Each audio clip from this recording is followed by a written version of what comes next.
Chúng ta ổn định chỗ ngồi ạ. Và những ai cần phải nghe phiên dịch thì hãy mở Zoom, sử dụng tai nghe để kiểm tra xem âm thanh đã ổn chưa ạ. Chúng ta lưu ý là không dùng loa ngoài ạ, chỉ nghe qua tai nghe mà thôi. Thanh Tâm có trong kia nhỉ? Chưa nhỉ? Thầy Đồng Tú ơi, em có rồi đúng không? Thế thì em thử nói cho mọi người sẽ nghe xem đã có chưa nhé.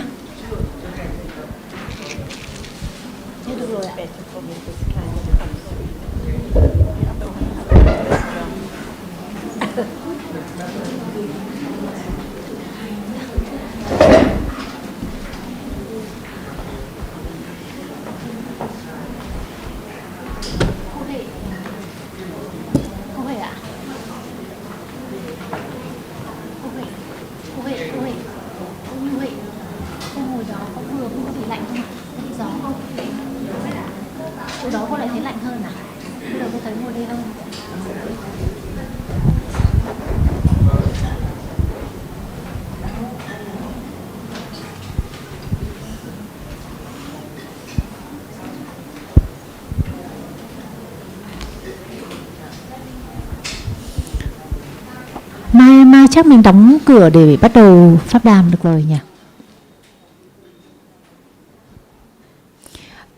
Như vậy là chú Hùng có muốn tiếp tục với câu hỏi sáng nay nữa không ạ?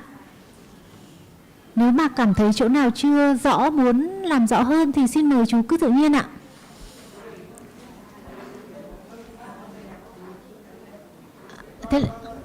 Thế là rõ rồi hay là sao ạ? Rõ rồi ạ. Thế thì Thái đúng không? Thái sẽ... Có ai chuyển mic cho bạn Thái không nhỉ? Đằng sau của máy của thẩm nghiệm.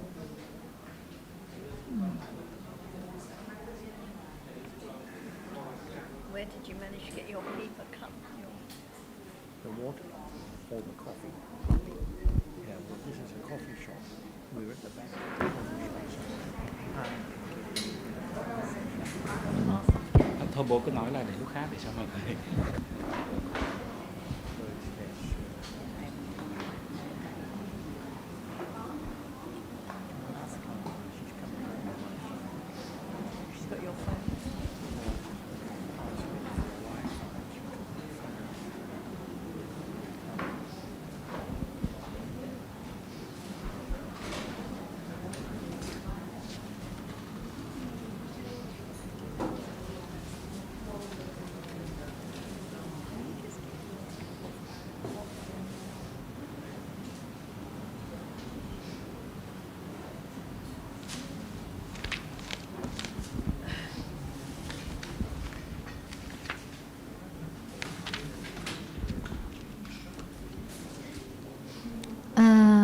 Thái sẽ định đặt câu hỏi đúng không Thái?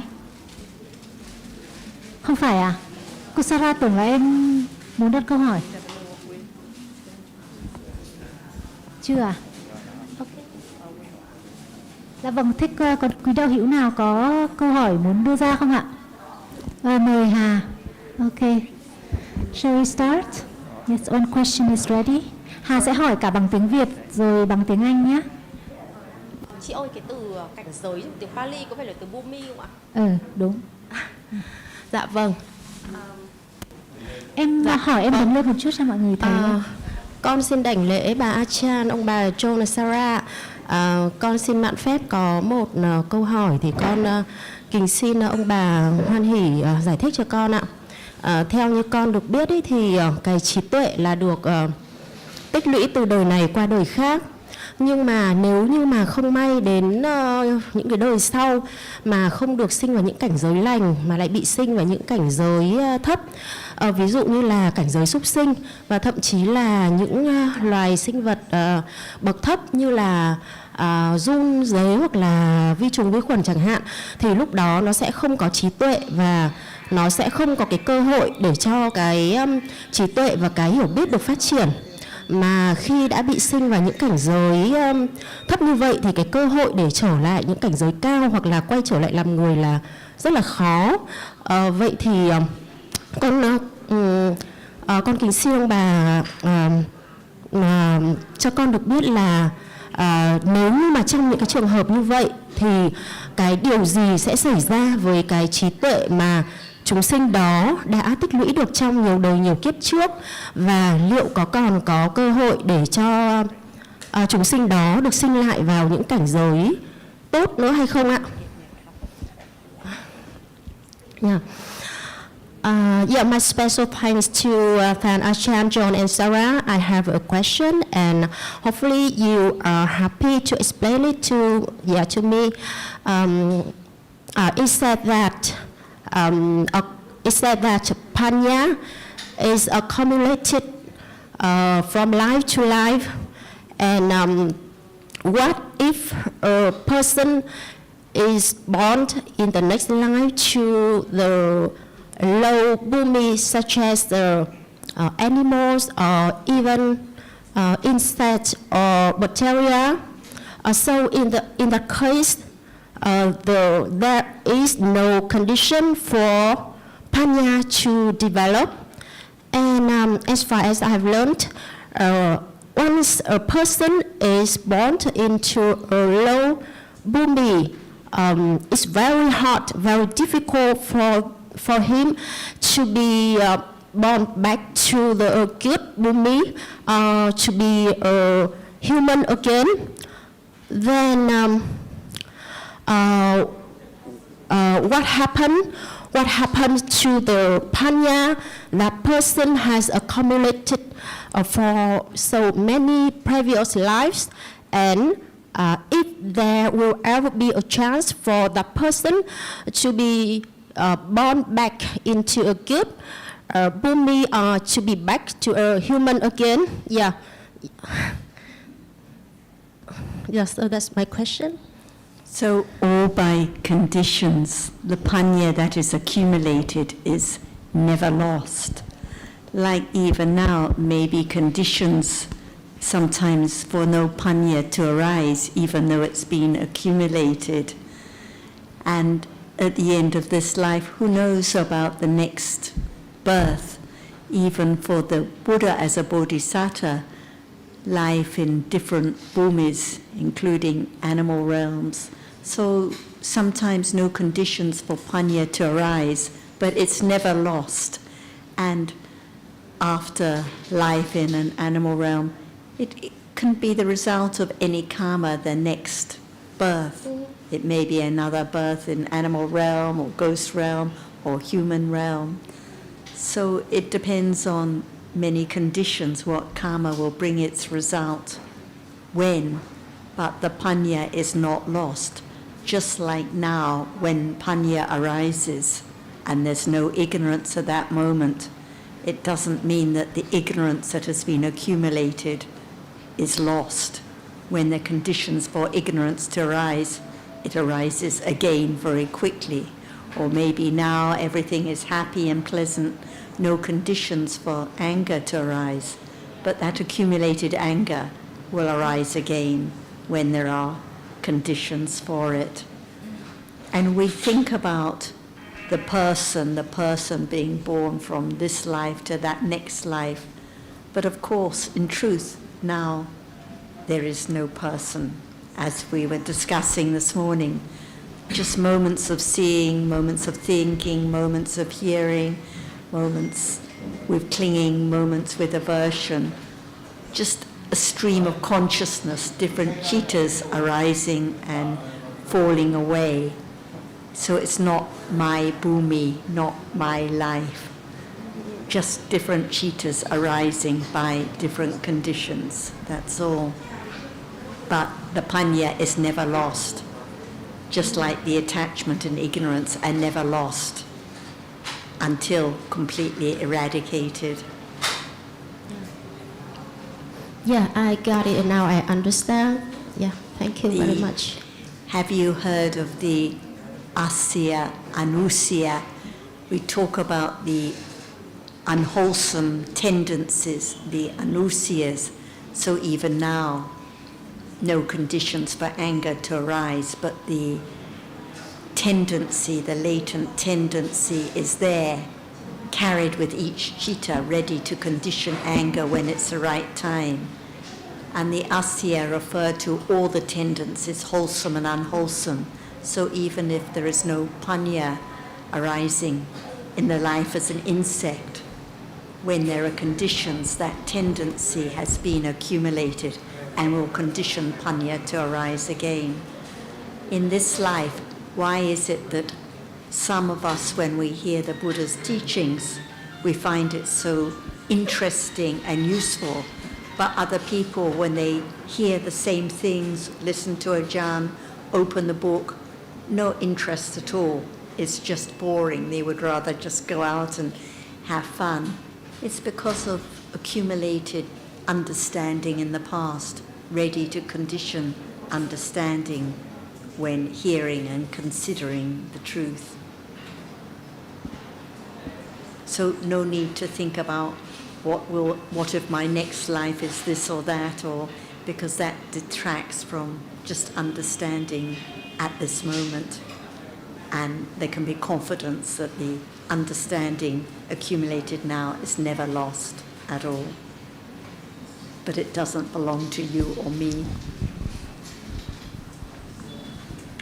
Yes, I think Sarah's last comment is the important one, that one has confidence that developing understanding will bring its result in due course. No one knows when that will be. But the Buddha taught that the only escape from the round of existence is the development of understanding of what is appearing at the present moment.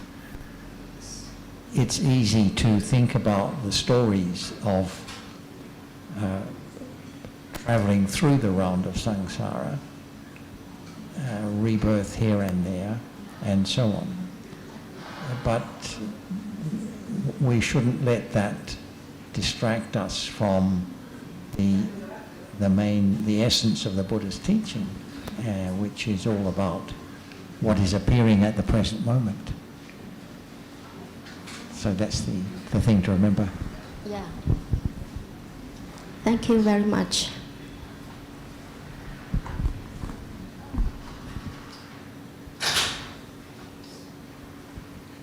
So one can be joyful that even a little understanding now is precious and accumulates, never lost at all.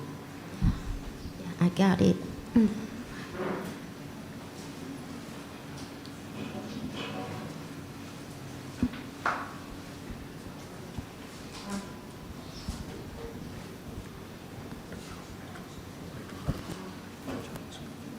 Are we now, excuse me, are we now listening to the words of the Buddha? So very subtle. What would next life be? Who knows? What would be next moment? Who knows? Can anyone know at all? But this moment is next moment for previous moment, right? That's why no understanding of any truth of any moment at all. Just think about the word. We know what it's meant by reality. It's real, a reality. Why it's real? It has its characteristic which appears like sound, cannot be other thing else. Smell cannot be sound, and sound cannot be smell at all.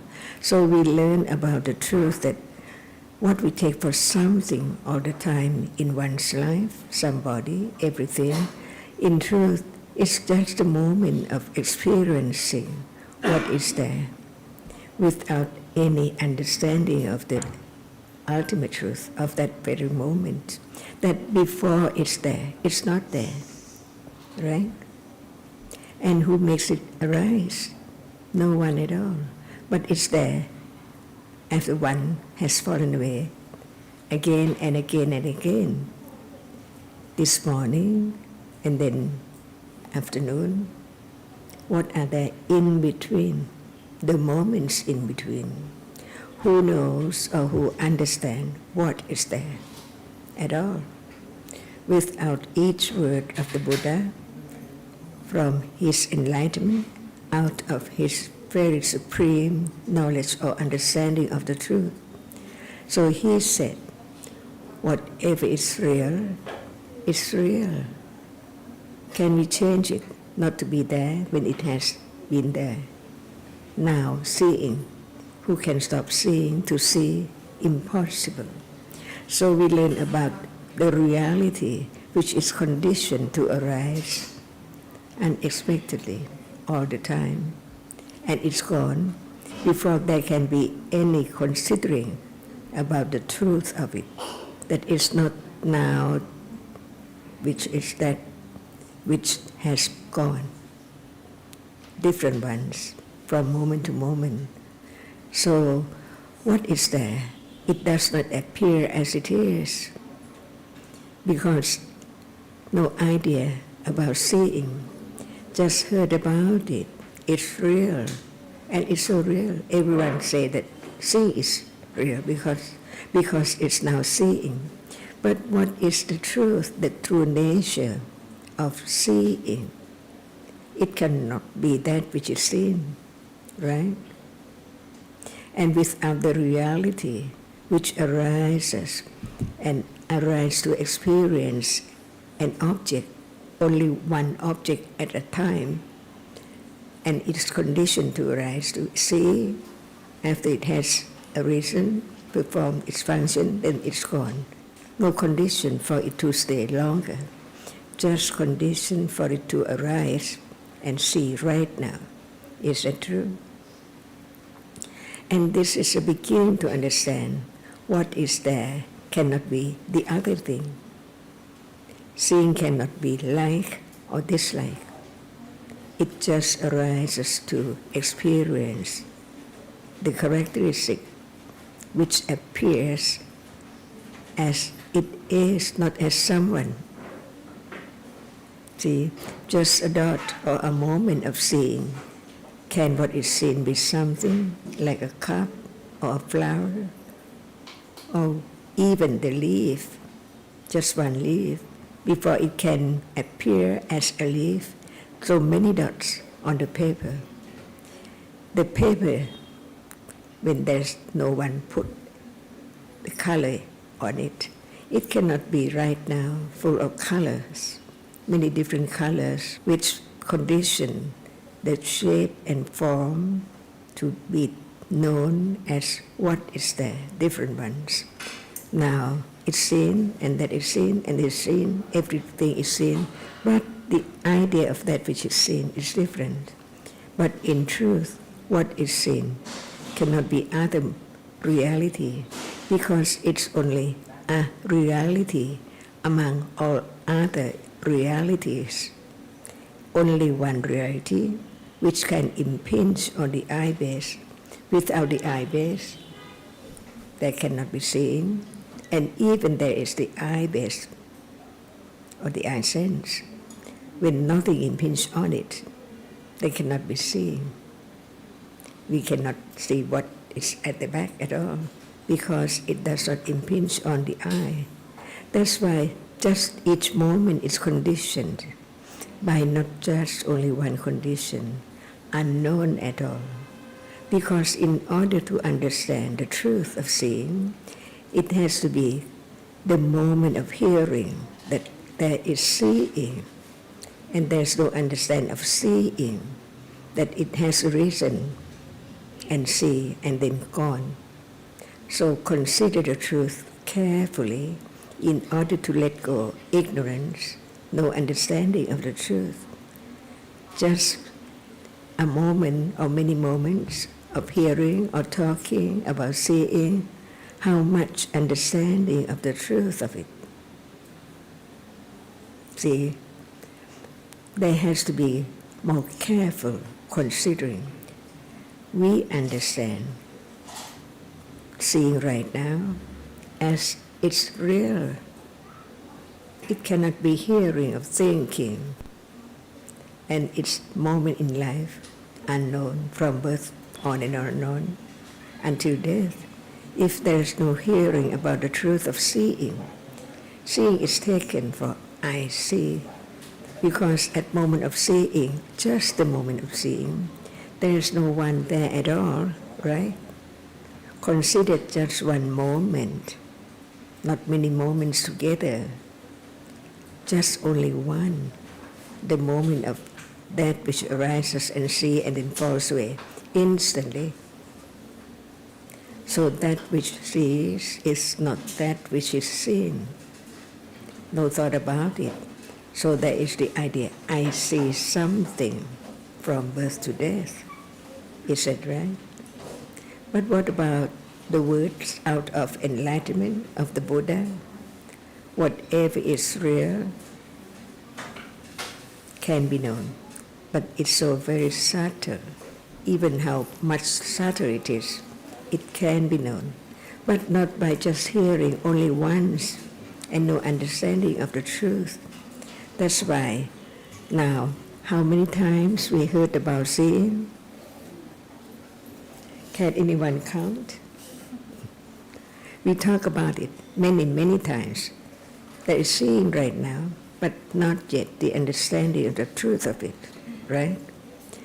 That's why how long it's not being carefully considered, the word about it, to consider whether how is the truth, what is the truth of it, which is even right now, it's there, but no one can experience it because we think about that which is seen all the time, today, yesterday, last year, from birth up to now.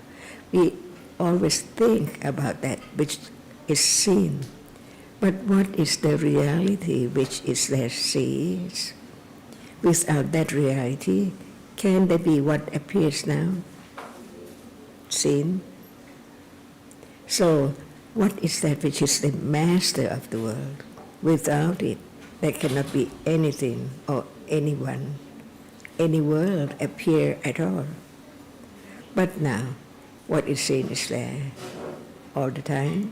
And seeing is not only one moment which sees. The object cannot be taken as the shape and form of something at all, just one dot. See, how can it be a bird? But many, many dots. There can be what we take for a bird on the paper or on the cloth. But the truth is that it's just that which is put on at moment of a dot, from dot to dot. So now many dots here. Can anyone count many dots? One eye, before it can be just only one eye. Many dots. And this is true or not. Whether it's true or not, it's not just to believe, but to consider what is there which hasn't been thought about before, the reality which arises at birth to experience what is there. So life is that which arises and experiences an object. What moment of experience an object? It's life. Otherwise, it's just the seed or the tree or the ocean or the sun, whatever, but no experiencing at all, because there are two kinds of what is there so real in life. The reality which cannot experience anything at all, and no matter what, cannot appear at all without that reality which arises to experience it. So now, begin to study of life. Seeing sees. What does it mean? Now they're seeing, and seeing sees. No one sees, right? No one.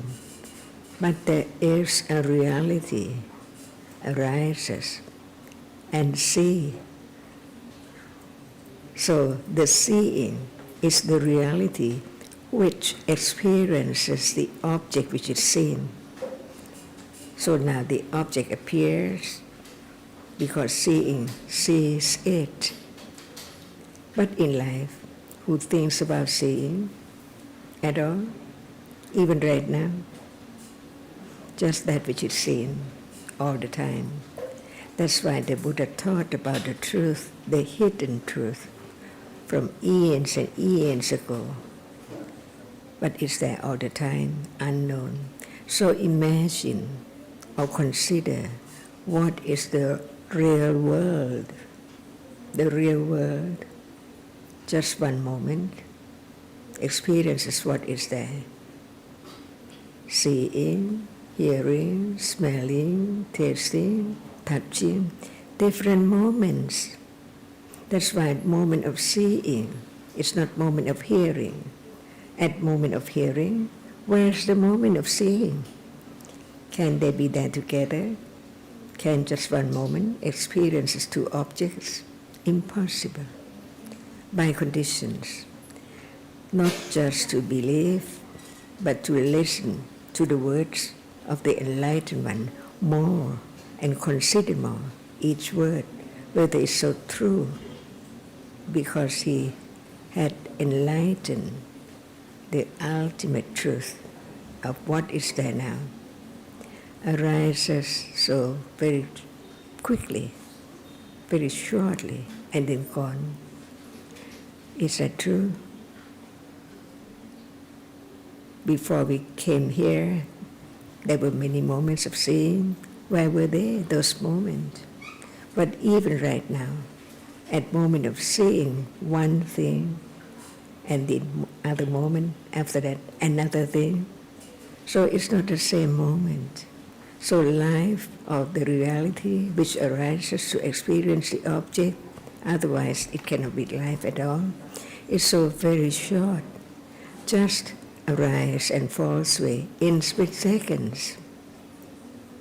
If it's so slowly, it can be known.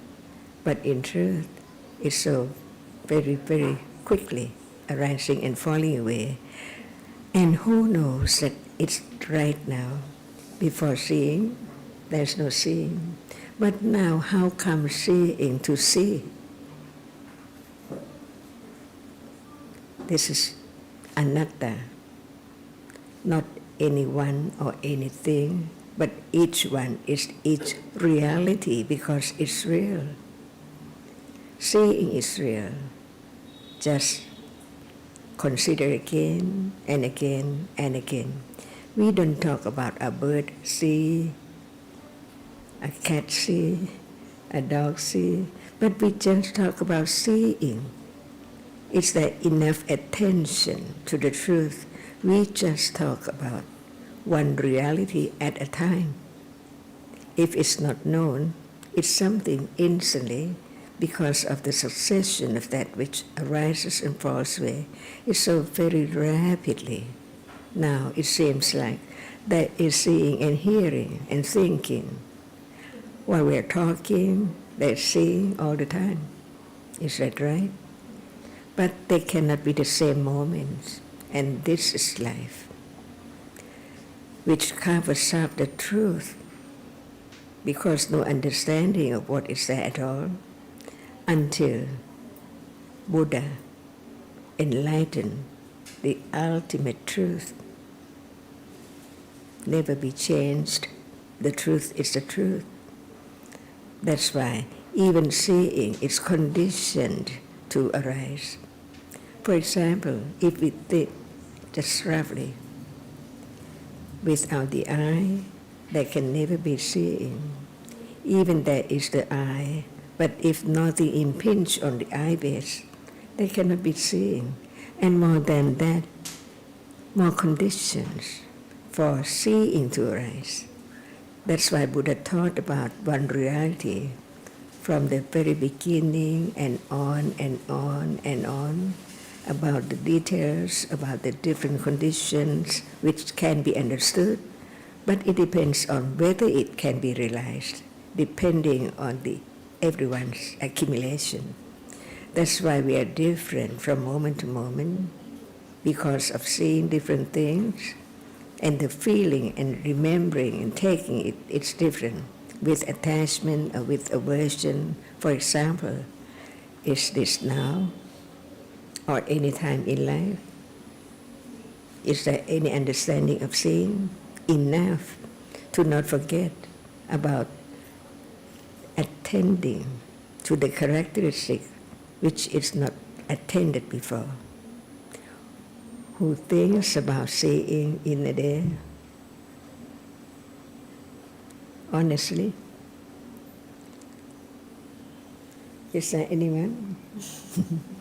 It's there all the time, see. If there's no thinking about it, how can there be the understanding of the nature of it? So the teachings of the Buddha, not just to be heard, to be believed, but to realize the truth. That's why he became Samma Sambuddho, the one who teaches the other to understand the truth. Because the truth is so very subtle. See how subtle it is? We talk about seeing all the time. Is there any moment of understanding seeing as we have talked about it? It's conditioned to arise. It sees and then falls away. And it can just see. It cannot hear. It cannot think at all. Each reality is never the same one. That's why we learn to understand one reality at a time, because it's there, that can be known, can be considered carefully, can begin to have firm confidence of the truth of anatta. Anatta means what is real, is real. For example, seeing is seeing. It's wrong to take seeing for I see, because seeing is just a reality which is conditioned now to arise to see and then falls away instantly. So what can be known in life, no matter in what world, heaven or human being or animal realm, can be known only through one of the 6 doorways: seeing, hearing, smelling, tasting, touching, and thinking. Is that right? Can there be more doorways to experience what is there? But the truth cannot be changed at all.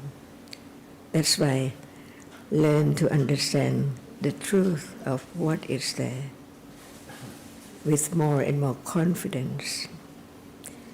There are different kinds of reality, different main category. One cannot experience anything at all. Now there is seeing, but this cannot see. Hardness. It's just hardness. So no matter when and where, what are there in heaven or this world, there are realities which arise to experience the object, different ones, not just only one reality. But the chief of experiencing is a reality which does not remember, does not feel, does not like. It just arises to experience the object clearly, to be known whether it's fake diamond or the real diamond or the sky or the horizon. It can experience what is there. So there is moment of understanding the differences between what is seen, blue or yellow, dark or light, or is experienced by one reality, which is the chief of experiencing an object.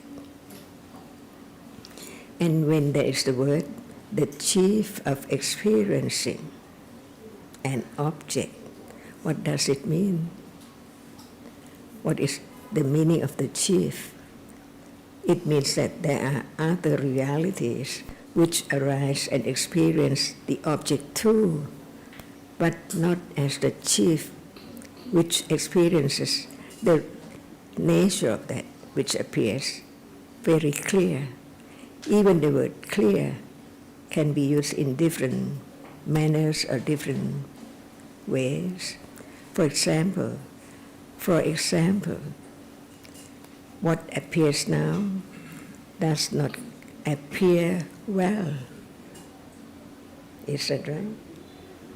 Learn to understand the truth of life gradually and understand the truth of one reality a little more. Otherwise, it's just remembering the word, no understanding of the nature of it at all. For example, we can take the word, the reality which sees is that which experiences the object which impinges on the eye base. But what about the truth of seeing right now? It's just a word. But the more understanding of reality is not only seeing, anyone is real when it's there, and it can be known. And Buddha taught all about everything in detail, so very subtle, to follow the subtlety of the meaning of the nature of it, not just the word. For example, seeing, no doubt. Everyone knows because they is seeing right now, but that is not enough at all to understand the truth of seeing. It's a reality. Why is a reality? It's real. It arises. It's there, sees. And when we say experiences an object or it sees, there must be that which is experienced or that which is seen. So now, attention to that which is seen or attention to that which sees. Right now, there is seeing for sure, and there is that which is seen now. Where's the attention? It attends to that which is seen or the seeing right now. The truth is the truth. Being truthful to the truth is the quality of parami, the support nature which support understanding, to understand closer and closer to the moment when it's there. Now we are talking about seeing, but it's not close to seeing, because seeing is here, so close. But at this moment, it's the moment of understanding closely to that which sees all Dhammas, and just understand very little about Dhamma, only Dhamma. It cannot eradicate the idea of someone or something from that which appears after it arises and falls away in succession so rapidly right now. That's why learn to understand each word of the Buddha when it's there. For example, now, we learn to understand seeing because there is seeing right now. And how long will it take to understand the difference between that which is seen and that which sees? The word that we have heard many, many times, seeing is real, it's a reality, it's there now, to be heard, to consider the truth of it. It does not have any shape or form at all, the seeing itself. It is that which arises and see. Who experienced that? Someone answered instantly, sometimes I experience it, not at all. What is it that is known enough to be object of considering carefully? Who can imagine the reality with no shape, no form at all? At all. Imagine that which arises and experience the object. When it appears, nothing can be there as the object, right? For example, right now, only that which is seen now. In this room, outside this room, on the street or anywhere, seeing sees that which is seen. So that which arises to experience the object, no shape, no form at all, but the characteristic of moment of that no form appears as that which experiences. If the object appear, it's not the reality which experiences the object appear. Is that right?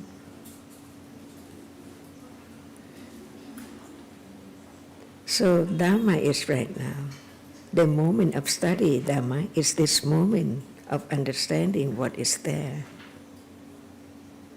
Otherwise, it's not studying Dhamma. It just learn about the word, about it, not the nature of it. Can it be known in this life?